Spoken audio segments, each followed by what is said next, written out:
lot of people have been asking, it's the social media and media in general has been very interested in this heter, this permission that our president, our great president, his daughter and son-in-law received to travel on Shabbos. There's really nothing so crazy about this heter for one very, very simple reason. And a lot of people don't know this, and a lot of people they don't hear the details, and they think, what's going on here, I mean, first of all, whatever the situation is, it's an incredible thing that such a Mekurev L'Malchus, first of all, there are halachas of Mekurev L'Malchus that do allow heterim for all kinds of things. That's in Shulchan Aruch like that. But that we have such a Mekurev L'Malchus who's not only Jewish, that doesn't matter. Who cares that someone happens to be Jewish, but that someone is actually following Judaism? That's what's really important, that they care about what the Torah says. They care to ask a Rav for a heter. That's an incredible thing. Whatever whoever this Rav is, the fact that Shabbos is being spoken about in the world, that's an incredible, incredible thing. We Jews, it's not about, at least authentic Torah Jews, it's not about the blood that goes through your veins. It's about the faith and the observance that represents the fidelity to the faith. And in fact, an observant convert like the president's daughter, like Ivanka Trump, is more Jewish than a lot of these secular people who happen to have been born Jewish. The Rabbi Yitzchak de Me'ako, who's a Rishon, who's a Talmud of the Ramban, he says that not everybody who's born Jewish has a Jewish soul. The whole issue of a Jewish soul is a controversial issue, of course, but a lot of people say, the Kabbalists made it into something racist. It's not true. Don't blame the Kabbalists, because here we have a great Kabbalist, Rabbi Yitzchak de Me'ako, who said that not everyone born Jewish has a Jewish soul. So, but of course, whatever that means, Jewish soul, that's also not really, it's a very difficult discussion. There's many different points in that discussion. That being put aside, it's a very clear halacha. They got on the plane before Shabbos, and when they got there, Shabbos was already over. So there's absolutely nothing wrong with flying in the plane, just like if you get on a ship, you go on there are all kinds of kosher cruises that travel on Shabbos. As long as you get on the ship before Shabbos, and you don't get off on Shabbos, the fact that you're traveling on Shabbos is not a problem. And, as long as they did not embark or disembark from the plane on Shabbos, it's the same din as like a ship. There's really, it's wonderful that they had enough sensitivity to ask a shaila, but it wasn't a major heter. It was really 100% kadasa kadin, nothing to, and I'm sure, they made kiddush and they davened and everything on the plane, and they had their sudas, and that, I'm sure that was, excuse me, a totally normal kosher Shabbos. But again, it's no different. Yes, there's a whole discussion whether you should get on a Friday on a ship, or what day you can leave, but everyone agrees that if you got on before Shabbos and you got off after Shabbos, no sin was involved. Shabbos was observed 100%. Talking about a ship, there's really no difference between whether it's an airplane or a ship at sea. Technically, if theoretically someone could sit in a car or on a bus for 25 hours, if they got on before and they got off after, there's really no issue there. Someone else is driving, there's really no issue, so no issue whatsoever. So and even with Tchum Shabbos, because they established their shvisa in a moving vehicle, the Tchum was within the vehicle, the same as with a ship, It's the same with a plane. And also, Tchum Shabbos doesn't apply in the sky. There's no Indian of Tchum Shabbos.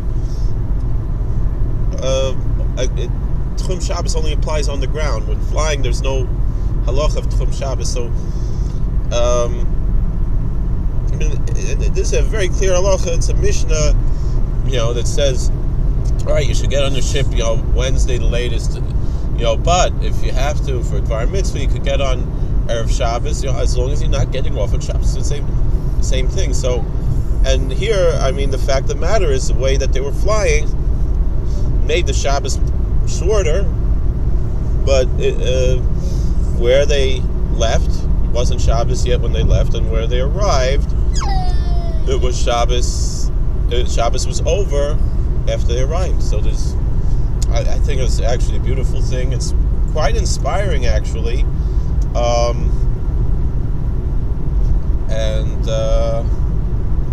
People are asking, well, what out, how come El Al doesn't fly on Shabbos? Well, first of all, you have Jewish pilots on El Al. And not only El Al doesn't fly on Shabbos, but there was a time when they were flying on Shabbos, and a lot of Rabbanim said that you can't fly El Al anymore, even on the weekdays. I remember by my chasana, Kalver Rebbe Shlita Shavur Shlema,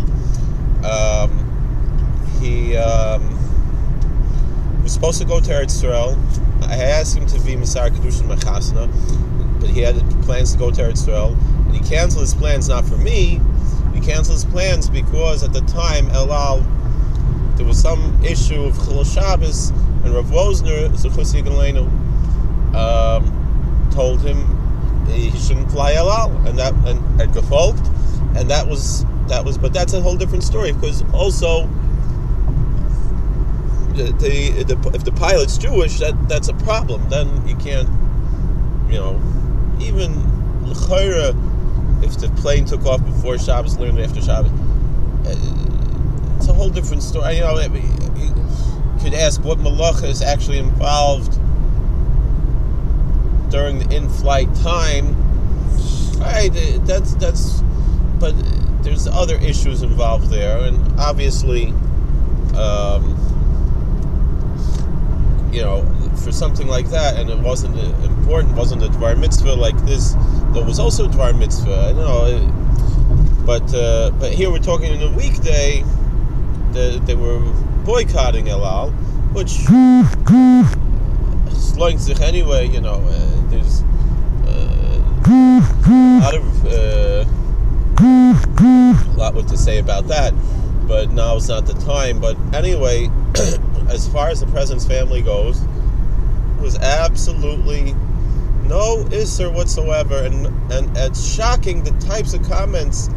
Baruch Hashem, most of the comments are positive, but the negative comments that people come up with, the hatred, and the lack of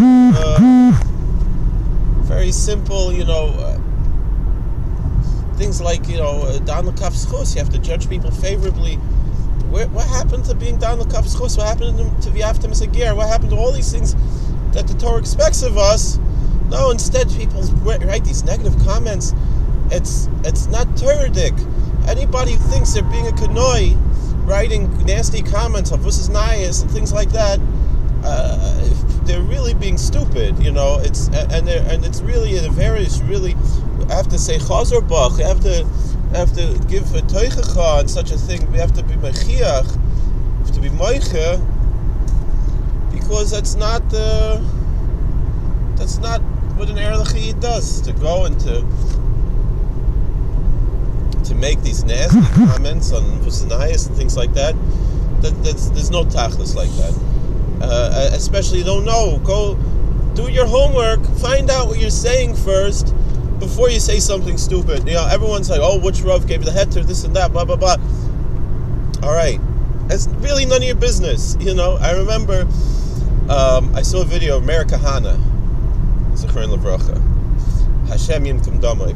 Was given an Erlich Yid, even though I don't maybe agree with all his political ideas. But, even Rav Avigdor Miller was a big kanoi, and Rav Avigdor Miller said that Meir Kahana is an Erlich Yid. So if Rav Avigdor Miller's Chusik Elena could say that, I don't have to be a bigger kanoi than Rabbi Victor Miller, with all due respect. And I remember Rabbi Kahana, he was speaking in YU. There's a video, I think it's still on YouTube. It's kedai to see this video. Now, there's questions, answers there. And someone asked him, Rabbi Kahana, with all due respect, I don't know how respectful they were to him, they said, I'm maybe adding that all due respect part, which I think he deserved respect as a Gevenu Vor L'Yid. He had flaws like everybody. So I'm probably more flawed than him. But as Gevenu Vor L'Yid, he died al Kiddush Hashem. He lived al Kiddush Hashem also. His whole life was a Kiddush Hashem. Even if we disagree with his politics. That being said,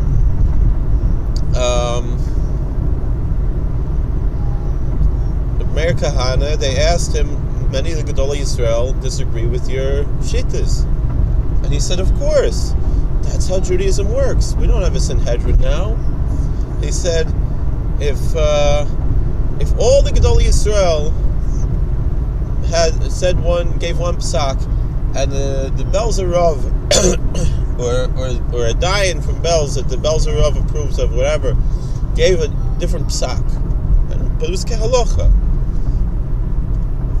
Meaning everybody else but Belz, they had the psak. It doesn't have to. I'm just saying Belz is an example. Who do you think? And that's the example he used. That's why I'm saying it. B'lashon Rabbi. So, even though I didn't have any, I never met him. But my Zayda had a shaykhs with him. My Zayda, Zechron Levracha, he was a shtickle, a makur of the Malchus there to Reb Meir, and Rabbi Kahana said, "What do you think the Belzer Chassidim would do if all the Gedolei Yisrael said one thing and Belzer Rav said something else? They would do it." He said, "I'll give you two guesses." That's how he talked, and he's like, and they'd be right to listen to their Rebbe. That's what they're supposed to do. That's how Klal Yisrael works. That's how Torah works. Bismillah is that we don't have a Sanhedrin. Obviously, anything's a clear psak and halacha that's from the Chazal that everybody has to follow. But if there's something else that's not clear, and you follow your own Rav. So he's like. So then they said, so everyone has to listen to their Das Torah. That's what Meir Kahana said, And so, he was saying, he said the Satmar are 100% right to listen to their Rav. That's what he said. He said, they have their Shitas and they have their Das Torah, they have their Rabbanim, and that's what they're supposed to do. They're doing right. He said, and nobody should say that what Satmar says, that's just Satmar. That's the other thing that was incredible, he said. He's like, no, that's Torah. He said, we have to learn Torah from everybody. Now, as far as what you follow, personally, you follow your Rebbe. But that doesn't mean you shouldn't learn the Divrei Yol and Vayol Moshe. He said that. That's what Meir Kahana said at YU. And L'maisa, they do that in YU, to be honest. In YU, they do learn the Vayol Moshe. And it's a chush v'zach that that people. Another thing is the way they learn. Okay, whatever. We could be upset about maybe the way they learn it. They want to learn to upslug and whatever, but at least they're learning it. Maybe something to get through. Who knows? And even if not, like I said, not everyone has to follow the same rabbanim. They have their own rabbanim. Herschel Schechter had grosser plates. He has big shoulders with Herschel Schechter. They want to follow Herschel Schechter, even if I disagree with some of his ideas, especially things about Zionism. All right, as a Vor L'Yid, I met Herschel Schechter. I had a nice conversation with him. He's a Choshev Talmud Chochem. Whatever. That being put aside, So Meir Kahana, they asked him, so who is your Das Torah?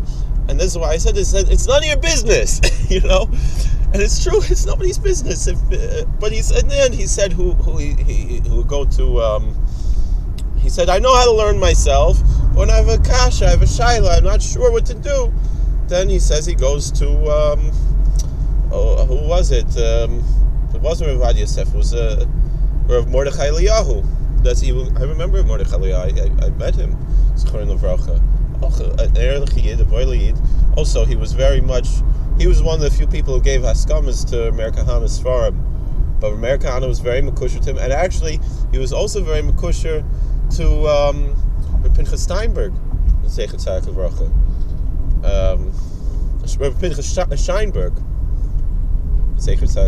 who I also remember met twice, 3 times.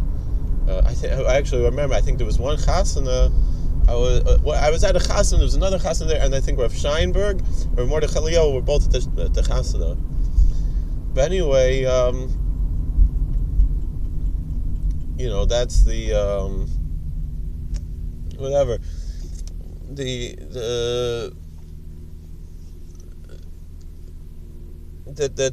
That's my point. It's really none of our business which Rav Ivanka Trump and Jared Kushner asked for a shaila like this, especially because it's such a clear halachic. There's no shaila here, and anybody who knows Mishnayos would know the halacha. But of course, it's a difficult thing, and they 100% did the right thing asking the Rav. I'm not saying that they shouldn't have asked the Rav, because perhaps the Rav they asked might say, well, it's inappropriate. Even if al pi halacha, it could be shaila uftin dechol, whatever. But l'masa, because there's all kinds of inyanim there, obviously, and it really wasn't uftin dechol, because it's no more uftin dechol than people go on a cruise for pleasure. They go on a vacation, they take a cruise for Yontiv, for Shabbos, for Yontiv, they go on these kosher cruises. What tachlis is there with that? What's just, here's tremendous tachlis. So it's very clear that was 100% appropriate. And anyone who questions a psak like that just shows that they're amaratzis and really their bigotry, And I'm sure part of it is because what? Because he doesn't wear yarmulke all the time, which is not, especially some makurav l'malchus. B'chlal, there's no chiyuv for makurav l'malchus to wear yarmulke all the time. Of course, when he davens, he puts on a yarmulke, but. Makurav l'malchus is even allowed to cut off a payas, which is a deraisa, but it's in the Chazal like that already. Since it's not to wear yarmulke, which is just a minig, to wear yarmulke, it's or maybe because probably it's really bigotry because wives are gioris, because people don't fulfill the mitzvah of yaftim as a ger, which they really should. It's really sickening. We talk about v'yaftim as a ger, and the Sedra we read yesterday, it says gerim v'seishovim atem imodi. It says you are gerim, you are converts, you are strangers, and you are residents in Parshas Bahar. We read it yesterday. So the Degel Machner Ephraim was the grandson of the Baal Shem Tov HaKadosh. He's buried in Mezhbish, together with his Zayda Baal Shem Tov, the Satmar Rebbe Shlita Rabarn from Monroe. He was in Mezhbish last night. He was for Shabbos in Mezhbish, and he was there by the oil of Baal Shem HaKadosh last night. And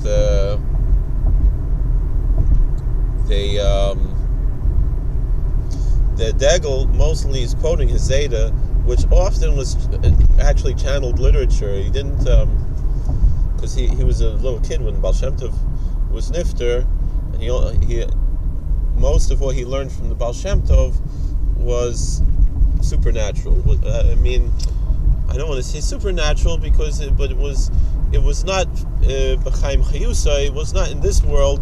It was that he trapped him, telepathically from the next world, and he often says, Shemati, Mizkeni. Anyway, he says there. This I don't think he's going from Baal Shem Tov, but whatever. He says, Gerim Teishavim Atam Imadi. He said, you are Gerim and you are Teishavim. So what does it mean? So he says, David Melech says, Ger Nuichi Ba'aretz Al Tastim Mimeni Mitzvosecha. He said, I am a ger in the land. Don't hide your mitzvos from me. What does it mean? So he says, a ger. I remember the gerim who only told other gerim that they're gerim. Whatever. Sometimes we found out later. We found out by the Chasnas and Ben Avram Avinu, whatever. We didn't know. It's not to say whatever. A ger sometimes doesn't feel. I'm talking about ger tzedek, not this nonsense cult that this Katz guy made up. I'm talking about a ger tzedek. When we say a ger, we mean a ger tzedek, not a ger toshav, none of this stuff. It says gerim teishavim atim imadi. It says that Hashem, a ger feels alienated from everybody because he's not, he's not a goy anymore. He's not a Gentile anymore, and even though he is 100% Jewish, the Jews treat him wrong, even though they're not supposed to. But when he meets another ger, then he feels he's a landsman, And the same thing, David Melech said to Hashem, he said, you're also a stranger here. You're also a ger. And ger Meseshavim Atim Imadi, you are, meaning Hashem is telling us, so he said, don't hide your mitzvahs from me. A ger can tell another ger all his secrets. David Melech says to Hashem in Psalm 119, he says, I'm also a ger, just like you. Don't keep secrets from me. You can tell me all your secrets. It's the same thing. Gerim Meseshavim Atim Imadi, you are gerim with me, meaning Hashem is saying, we the Jewish people, we don't really live here. We're in the world, but not of the world, And I think a Kiddush Hashem like this is really a tremendous thing that there was such an Indian of Shabbos like this. It's a gewaltige Zach. All right, thank you for watching. Please like, share, and subscribe. And God bless. Be well.